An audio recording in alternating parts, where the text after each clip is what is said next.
চক্র, গদা, এগুলো তো মিউজিয়ামে বানায়। এখন তো ড্রোন আছে, লেজার গান, মিসাইল, এআই আর কত নতুন যন্ত্র। আর ওই মহিষাসুর, ও তো প্রতি বছর মরে আবার ফেরত আসে। না না, মনে হয় ও কৈলাসেরই কোনো জেলে থাকে আর বছর বছর ঘুরতে আসে। একটা স্যাটেলাইট যদি বসানো যেত, মা দুর্গাকে শত্রুদের লাইভ লোকেশন পাঠানো হতো, ব্যাপারটা কিন্তু দারুণ হতো। টুনির প্রশ্ন শুনে দিদা কিন্তু চিন্তিত হলেন, কারণ তার মনে হলো যে এই প্রশ্ন টুনির মনে ওঠে, তার মতন তো অনেকেরই মনে এরকম প্রশ্ন আসবে। তাদেরকে তো মা দুর্গার অস্ত্রগুলো সঠিক করে চিনতে হবে, না হলে তারা জীবন যুদ্ধে কি দিয়ে লড়বে? আর মহিষাসুর, সে তো অন্তরে বাহিরে আছে সর্বত্রে। কি করে যে বোঝানো যাবে এই যুক্তিবাদী মেয়েকে? যদি গল্পচ্ছলে ইতিহাসের পাতার থেকে কিছু সমৃদ্ধ নারীদের উদাহরণ দিয়ে দুর্গা দর্শন করানো যায়, তবে কেমন হয়? চেষ্টা করেই দেখা যাক। চলুন দেখা যাক টুনি আর তার দিদা আর তাদের আবাসিকের অন্যান্যরা মিলে কি করে টুনিকে দুর্গা দর্শন করায়। ফার্স্ট, একটি সাহসিনী রানীকে দিয়ে। না, ঝাঁসির রানী লক্ষ্মীবাই না, এই রানী আমাদের বঙ্গদেশের এক সাহসিনী রানী। 16শো শতাব্দীর বাংলা, দিল্লির মসনদে তখন সম্রাট আকবরের রাজ, আর বাংলা তখন পাঠান রাজত্বের কবলে। তৎকালীন বাংলার ভুরি শ্রেষ্ঠ রাজ্যে জন্ম নেয় এক সাহসিনী কন্যা, ভব শঙ্করী। বাবা দীননাথ ছিলেন সেই রাজ্যের প্রধান দুর্গের সেনানায়ক। তলবার, তীর, ঘোড়া চালানো সব তার বাবা থেকেই শেখা। তার এই অসামান্য সাহসে অভিভূত হয়ে তৎকালীন ভুরি শ্রেষ্ঠ রাজা রুদ্রনারায়ণ তাকে বিবাহ করেন। ভবশঙ্করী রাজপ্রাসাদে প্রবেশ করেন, কিন্তু সুসজ্জিত পালঙ্কে বসেন না তিনি। তিনি যান দুর্গে পরিদর্শনে, অস্ত্র শিক্ষা বাধ্যতামূলক করেন, মেয়েদের অস্ত্র চালানো শেখান, নতুন কেল্লা তৈরি করান। কিন্তু হঠাৎ পাঠানদের সাথে যুদ্ধ করতে গিয়ে নিহত হন রাজা রুদ্রনারায়ণ। শোকের ছায়া নেমে আসে রাজ্যে। এবার কি তাহলে তাদের প্রিয় রাজ্য চলে যাবে অত্যাচারী পাঠানদের কবলে? না, মহারানী ভবশঙ্করী হয়ে ওঠেন তাদের রাজ্যের রক্ষা কর্ত্রী। মা দুর্গার ত্রিশূল যেমন ঐশ্বরিক শক্তি, সুরক্ষা ও অশুভ ধ্বংস করে, তেমনি সত্য গুণে পরিশুদ্ধ তার মন সমস্ত প্রজাদের মঙ্গল কামনায় প্রতীক হয়। আবার রজগুণে দীপ্ত তার অসাধারণ যুদ্ধবিদ্যা, তার রণকৌশল এবং রাজ্যের সীমানা রক্ষা করে। কিন্তু তমগুণে তিনি হন এক গভীর ষড়যন্ত্রের শিকার। তার রাজ্যের সেনাপতি চতুর্ভুজ পাঠান নেতা ওসমান খানের সাথে চক্রান্ত করে রানীকে আক্রমণ করা। ঘন অরণ্যের মাঝে একটি শিব মন্দির। রানী শিব পুজো করতে যেতেন, সাথে থাকতো শুধু তার বিশ্বস্ত দেহরক্ষী। কিন্তু পাঠান সেনাদের জঙ্গলের দিকে গতি দিতে দেখে সন্দেহ হয় চণ্ডাল সম্প্রদায়ের শিকারীদের। তাদের মারফত খবর পায় শৈব সন্ন্যাসীরা, এবং সেই খবর পৌঁছে যায় রানী মায়ের কানে। কিন্তু রানী স্থির থেকে নিজেই নেতৃত্ব দেন যুদ্ধে। নারী সেনা, শৈব সেনা, চণ্ডাল শিকারী সবাই মিলে একসাথে লড়াই করে।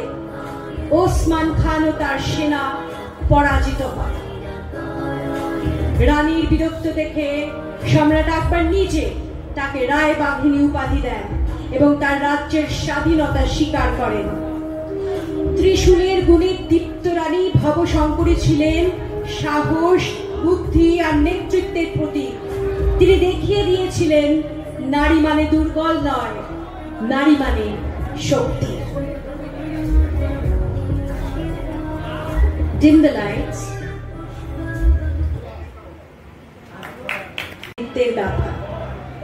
কলকাতার জন্মজাতির মাহিষ্য জমিদার রামচন্দ্র দাসের স্ত্রী রানী রাসমণি।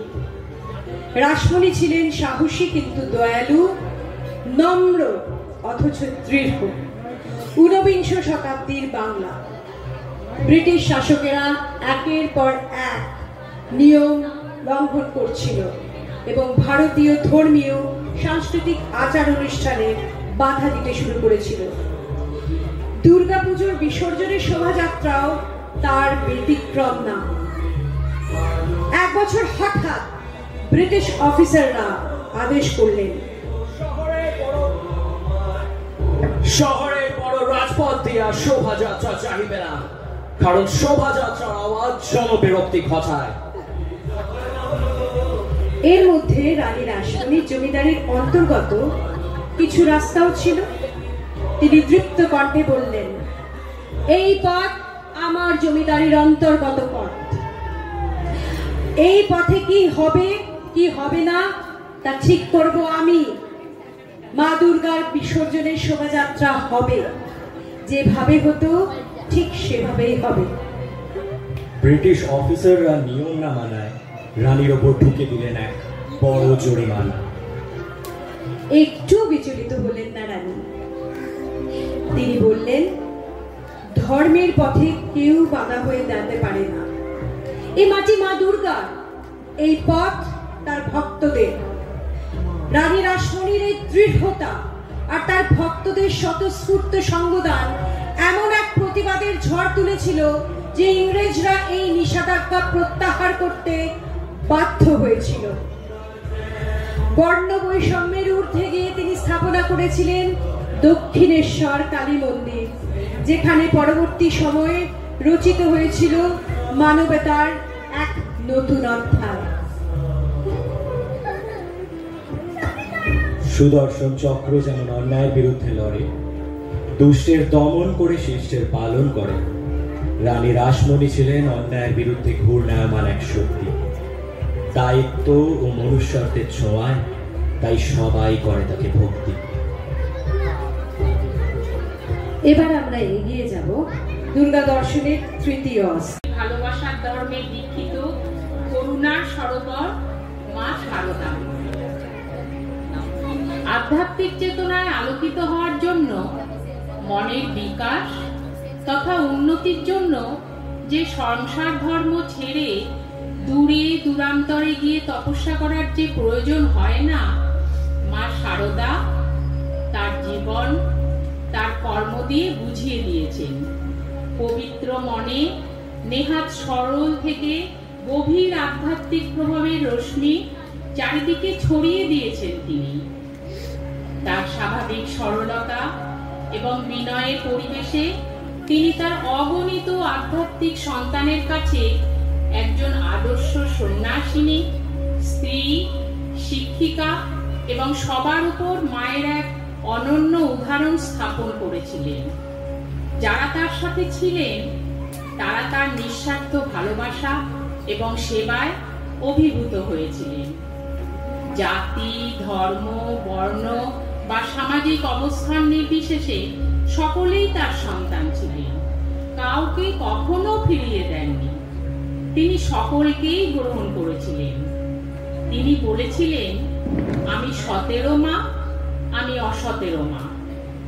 তাই তো বিশ্ব জুড়ে ভক্তদের একটা বিশাল অংশ সারদা দেবীকে আদি শক্তি বা ঐশ্বরিক মা রূপে পুজো করে।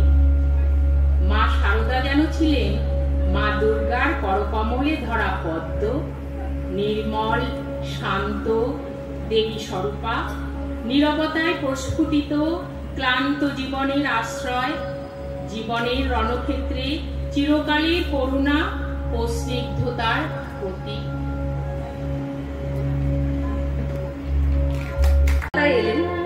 উদ্দেশ্য শুধু একটাই, ভারতের ঐতিহ্য, ভারতের সংস্কৃতিকে বিশ্বের দরবারে তুলে ধরা। কিন্তু তার প্রথম লক্ষ্য ছিল মেয়েদের জন্য পড়াশোনার সুযোগ করে দেওয়া। তারা যে সমাজের গোড়ামি আর কৌলিন্যর খাঁচায় আজও বন্দী। সেই বছরেই কালী পুজোর শুভ দিনে তিনি কলকাতার বাগবাজারে মেয়েদের জন্য তার প্রথম স্কুল শুরু করেছিলেন। কেমন ছিল সেই দিনগুলো? স্মৃতির পাতা একটু উল্টে দেখা যাক। A house of my own in which to eat, sleep and conduct a girls' school. Full welcome accorded at any hour of the day or night. They may come any hour when the pursuit of education strikes their well-guarded wall. They may come. They will come. She has come. I will not just simply teach, but I will impart them to strive only for selflessness. And one day, we will become like a weapon in the hands of the God.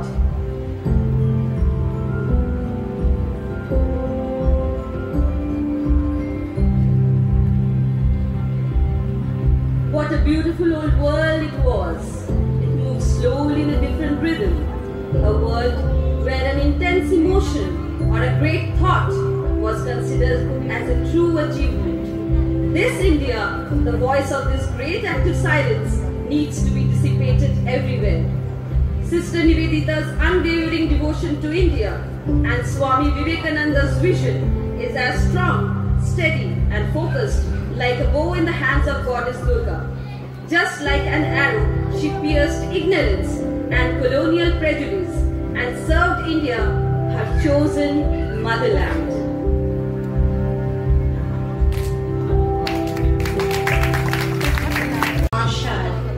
আশা পূর্ণা হয়ে ওঠার গল্প বুঝিয়ে দেয় প্রতিভাকে কখনোই আটকে রাখা যায় না। কেমন হতো যদি আমরা তার মুখে তার গল্প শুনতাম? আমি আশাপূর্ণা দেবী না, আমি শুধু একটা নাম না, আমি হাজার হাজার নারীর নীরব কান্না। আমি সেই মেয়েটার মুখ যে চিঠির খামে নিজের স্বপ্নটা লুকিয়ে রেখেছিল। স্কুলে যায়নি, পাঠশালার দরজা পর্যন্ত পৌঁছায়নি, কারণ আমার ঠাকুমার মনে হতো মেয়েদের স্কুলে যেতে হবে না, গেলে বাচাল হয়ে যাবে, আর বিয়ে হবে না। তবুও এই চার দেয়ালের মধ্যেই আমি বানিয়ে ফেলেছিলাম একটা বইয়ের জগৎ। বাবার লাইব্রেরির ধুলো জমা বইগুলোই আমাদের তিন বোনের শিক্ষক হয়েছিল। আর আমার সাহিত্যপ্রাণ মা, তিনি নীরবে নিভৃতে এনে দিতেন কত রকমের পত্রপত্রিকা আমাদের শিক্ষিত করার লক্ষ্যে। 14 বছর বয়সে যখন আমার প্রথম লেখাটা বেরিয়েছিল একটা পত্রিকায়, আনন্দ আর গর্ব সেদিন একসাথে দেখেছিলাম আমার মায়ের চোখে। কিন্তু ঠিক তার পরের বছরেই বিয়ে হয়েছিল আমার। নতুন বাড়িতে সবাই বলেছিল, লিখে কি হবে, ঘরের মেয়েরা লেখে না, রান্না করে, সন্তানের জন্ম দেয়, চুপ থাকে। কিন্তু আমি চুপ থাকিনি। কলমটা ধরে বলেছিলাম, তোমরা চাও আমি চুপ থাকি? কিন্তু আমি তো কাগজে চিৎকার করতে শিখে গেছি। আমি লিখে গেছি বকুল, সুবর্ণলতা, সত্যপতিতের কথা। আমি স্বপ্ন দেখতে পারিনি, কিন্তু তারা তো পেরেছে। জানো, আমাকে অনেক সম্মান দেওয়া হয়েছে, জ্ঞানপীঠ, পদ্মশ্রী, সাহিত্য একাডেমি। কিন্তু তার থেকেও বড় পুরস্কার কি তোমরা জানো? যখন একটা মেয়ে এসে বলে, আপনার লেখা পড়ে আমি আমার জীবনের মানে খুঁজে পেয়েছি। আজ আমি অতীত, তবু সবাইকে বলবো, শঙ্খ নিনাদ যেমন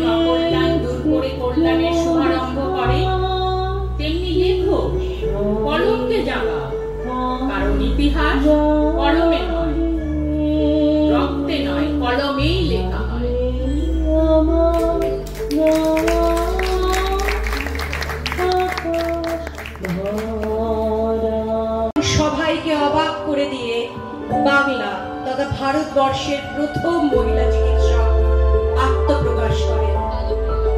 ব্রাহ্ম সমাজের আলোয় দীপ্ত বিদ্যুৎ সম এক কন্যা কাদম্বিনী বসুবাবুলি। অনেক প্রতিকূল পরিস্থিতি অতিক্রম করে যখন কাদম্বিনী গাঙ্গুলি প্রথম দিন মেডিকেল কলেজের কক্ষে প্রবেশ করলেন, তখন তার সবচেয়ে বড় বাধা হয়ে দাঁড়িয়েছিল সে যুগের সমাজ।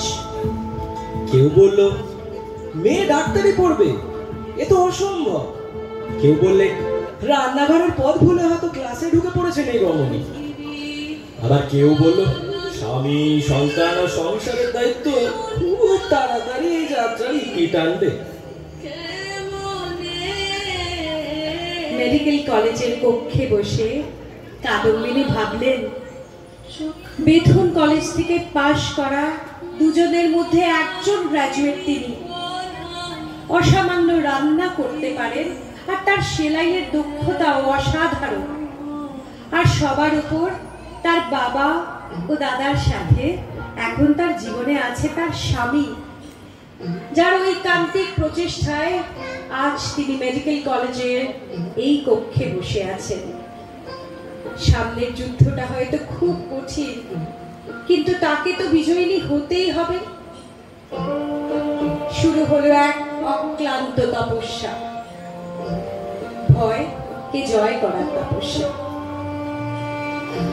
1886 সালে হলো এক স্বপ্ন পূরণ।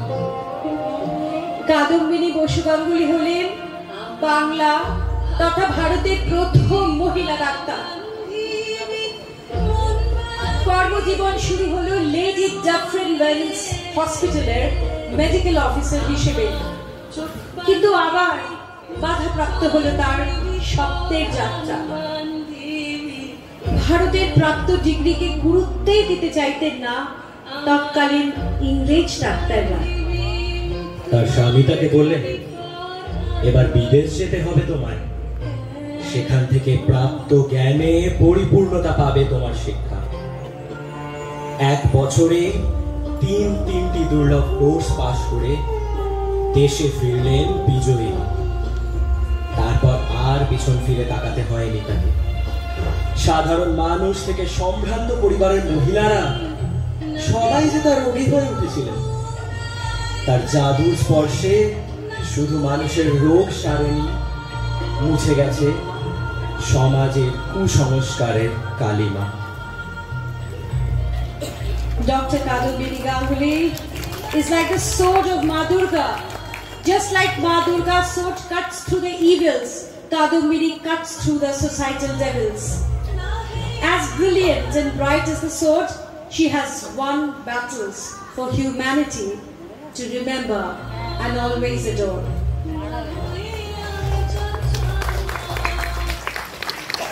দেশপ্রেমিক মেয়ের নাম প্রীতিলতা ওয়াদেদার। কলকাতায় পড়াশোনা করে চট্টগ্রামের একটা নামী স্কুলে শিক্ষিকা হয়ে শুরু হলো এক নিশ্চিন্ত পথ চলা। কিন্তু ভারত মায়ের করুণ দশা তার তরুণ মনকে বিচলিত করে তুলত। তাই মাস্টারদা সূর্য সেনের নেতৃত্বে ইন্ডিয়ান রিপাবলিকান আর্মিতে যোগ দিয়ে ব্রিটিশদের বিরুদ্ধে হাতে অস্ত্র তুলে নিলেন। 23শে সেপ্টেম্বর 1932 চট্টগ্রামের পাহাড়তলিতে অবস্থিত এক অভিজাত ব্রিটিশ ক্লাব, যার প্রবেশদ্বারে লেখা ছিল dogs and Indians not allowed. এই অপমানজনক বার্তা ভারতের স্বাধীনতাকামী তরুণদের মনে তীব্র ক্ষোভ সৃষ্টি করে। মাস্টারদা সূর্য সেনের নির্দেশে এবং তার পরিকল্পনায় প্রীতিলতা নেতৃত্ব দেন একদল বিপ্লবী, যারা এই ক্লাবটিকে লক্ষ্য করে আক্রমণ করে।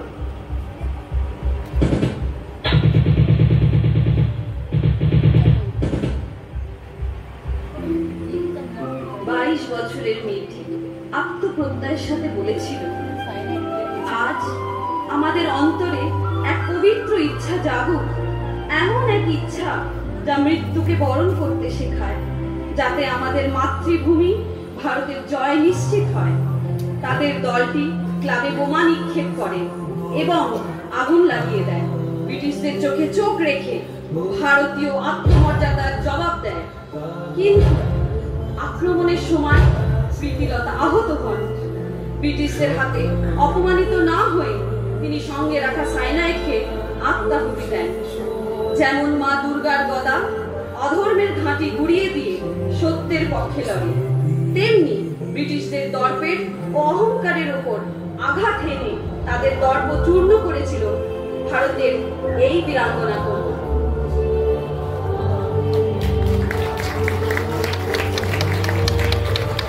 থেকে বেশ আলাদা। চোখে ছিল আগুন জ্বলা, স্বাধীনতার দীপ্তি ভরা। নেতাজির ডাক শুনে এলেন, আজাদ হিন্দে শপথ নিলেন।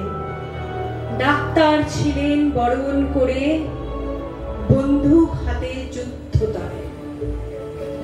মা দুর্গার বর্ষা যেমন, লক্ষ্যে তিনি স্থির থাকেন।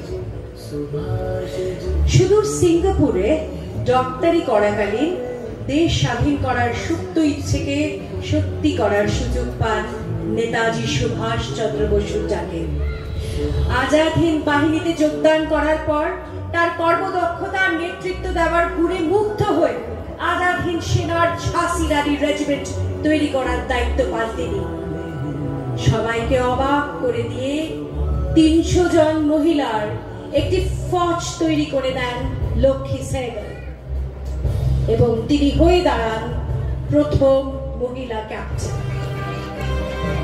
লক্ষ্মী আর তার দলের মেয়েরা মিলে কাঁধে কাঁধ মিলিয়ে যুদ্ধ করার প্রশিক্ষণ নেন এবং পুরুষ সঙ্গীদের সঙ্গে মোকাবিলা করেন ইংরেজি ফৌজকে। 1945 সালে ইম্ফলে ব্রিটিশদের হাতে ধরা পড়েন লক্ষ্মী, আর কারাগারে থাকতে হয় তাকে। না, ধৈর্য হারাননি লক্ষ্মী। তিনি একনিষ্ঠভাবে দেশ স্বাধীনতা লাভের অপেক্ষা করেছেন, কারণ লক্ষ্মী জানতেন war is 90% fighting, waiting and only 10% fighting. অবশেষে স্বাধীন দেশে স্বাধীনভাবে সুদীর্ঘ জীবন অতিক্রম করে দেশকে দেখিয়েছেন শুভবুদ্ধি, ধৈর্য আর বীরত্বে সমৃদ্ধ এক নারী, লক্ষ্মী সেহগল। জয় হিন্দ। 94 সালে আমরা সুন্দরী, আত্মবিশ্বাসী, দীপ্ত একটি মেয়ে মিস ইন্ডিয়া হওয়ার স্বপ্ন নিয়ে গোয়া পৌঁছল। সবাই বলল, প্রতিযোগিতা তো এবার শুধু লোক দেখানো, সবাই জানে এবার মিস ইন্ডিয়ার ক্রাউন কে করবে। যদি সত্যি জিততে চাও তো পরের বার এসো। একটু ইতস্তত করলো মেয়েটি, তারপর ভাবলো লড়াই করার আগেই হেরে যাব। যদি হার স্বীকার করতেই হয় তাহলে না হয় নিজের থেকে সেনার কাছেই হারবো। সাবলীল সুদৃঢ় মেয়েটি সবাইকে অবাক করে মিস ইন্ডিয়া 1994 ঘোষিত হলো। ভারত সেরা সুন্দরী হবার শিরোপা পেল। Following her Miss India victory, it was nice to represent India at the International Miss Universe pageant. Sushmita's beauty, confidence and grace got recognized even in the crowd of beauty queens from all over the world, making her one of the top 5 finalists. The final round presented a significant challenge where she was asked a complex question about the essence of being a woman. Sushmita's thoughtful and heartful answer about women embodying care, love and strength won the heart of the judges, and she went on to win the Miss Universe title. Nobody will ever forget that moment when it was announced Miss India Universe 1994 is Miss India Sushmita Sen. A groundbreaking victory as she put India into the forefront of the world of fashion. Her act of loving and caring extended beyond the stage as she adopted 2 little girls. Sushmita Sen is like the serpent of Ma Durga, elegant yet fierce, but grace strikes with quiet power and when the moment falls, she strikes with precision and unshakable confidence. তার দৃঢ়তা, নিজের নির্বাচিত পথকে না ছেড়ে নিজের স্বপ্নের পূরণ করা, তিনি ঝুলন গোস্বামী। 16ই মার্চ 2022, শেষ বল, একটা উইকেট, আর অপেক্ষায় একটা ইতিহাস। কিন্তু আমি তখন কোথায় ছিলাম জানো? আমি তখন ছিলাম চাকদাহের সেই ছোট্ট মাঠে, যেখানে দেয়ালে স্ট্যাম্প আঁকতাম আর বল ছুটতাম। আমি সেই মেয়ে যার স্বপ্ন নিয়ে সবাই হাসাহাসি করত। মেয়েরা ক্রিকেট খেলে নাকি? আমি শুনতাম কিন্তু থামতাম না। আমার বয়সী মেয়েরা যখন সাজগোজ নিয়ে মত্ত, আমি তখন কঠোর অনুশীলনী করতে ব্যস্ত। রবিবারের বায়োস্কোপ, শীতকালের পিকনিক আর কত প্রিয় খাবার ছেড়েছি আমি, কিন্তু আমার স্বপ্নটা সেটা কোনোদিনও ছাড়িনি। আজ আমি বল নিয়ে দাঁড়িয়ে আছি, আর সাথে অপেক্ষায় আছে আমার গোটা দেশ। বলটা ছুড়লাম, ব্যাটার মিস করলো, স্ট্যাম্প ভাঙলো, আর আমি ভাঙলাম একটা সীমানা। আমি বুঝিয়ে দিলাম ছোট্ট শহরতলি থেকে আসা একটি সাধারণ মেয়েও বিশ্ব জয় করতে পারে। অটুট সাহস ও সংকল্পের প্রতীক যেমন বজ্র, তেমনি প্রতিভা, প্রতিজ্ঞা ও পরিশ্রমে সদা উজ্জ্বল থাকবে চাকদা এক্সপ্রেস, ঝুলন গোস্বামী।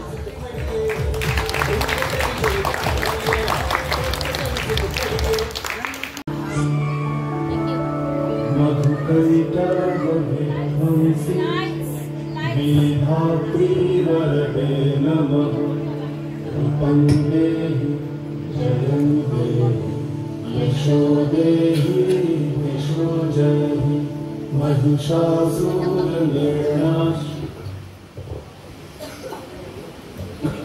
नमः। रूपं देहि जयं देहि यशो देहि